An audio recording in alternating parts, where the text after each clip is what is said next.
My name is Rakesh Sindhi, and I'm a transplant surgeon at the Children's Hospital of Pittsburgh. During the course of my job, one of the most common conditions for which my group performs liver transplantation is a condition called biliary atresia. This condition affects roughly 1 in 18,000 children, and it is characterized by the inability of the liver to push out the bile that it makes into the intestinal tract. As a result, bile accumulates in the liver and causes inflammation, leading to scarring and loss of liver function and failure.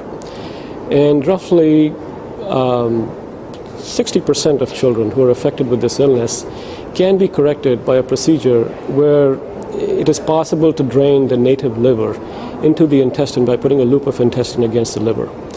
However, these procedures fail in 40% of patients, suggesting to us that there are other problems.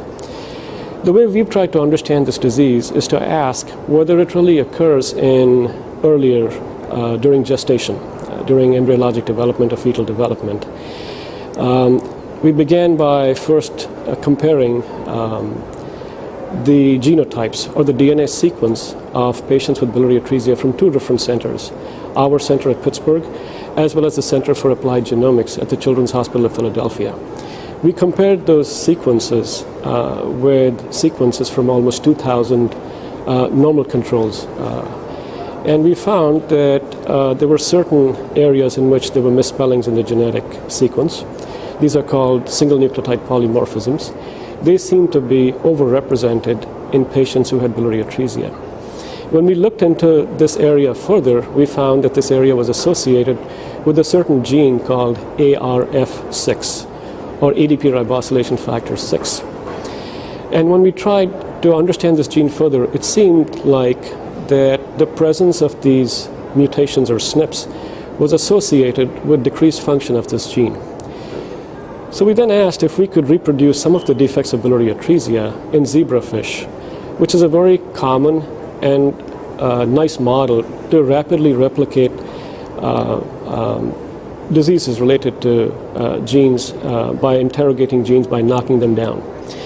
And it turns out that once we did this, we found that indeed some of the defects of biliary atresia were seen, such as loss of bile ducts inside the liver, loss of branch formation in the biliary system, and several related anomalies, including the failure to secrete bile from the liver outside the liver into the intestine, even in zebrafish.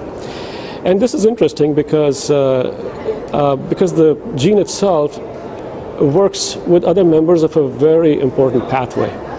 This pathway is called EGFR, or epidermal growth factor receptor. It has been implicated in fibrosis and in cancer if the pathway is overexpressed or is overactive.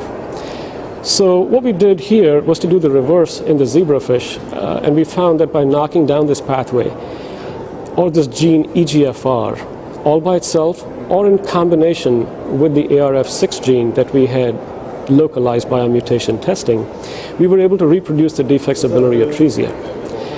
Or we were able to reproduce at least some of the bile duct maldevelopment, which appears to affect some patients with biliary atresia. And so we have concluded, therefore, that this is one of many, many things that likely contributes to biliary atresia, because the disease itself is not simple. Like many other congenital diseases which show up in the first few weeks of life, it's associated sometimes with other anomalies like intestinal problems or developmental problems or problems with the heart. Sometimes the heart is on the wrong side, sometimes the liver is on the wrong side of the body. And so I think what we have is a finding that likely explains one of many components of this disease, and others are likely to find many other such genes in the future. I have no conflicts to disclose. The work was supported by the Hillman Foundation of Pittsburgh, as well as Team Transplant, who did a lot of fundraising for this project. Thank you.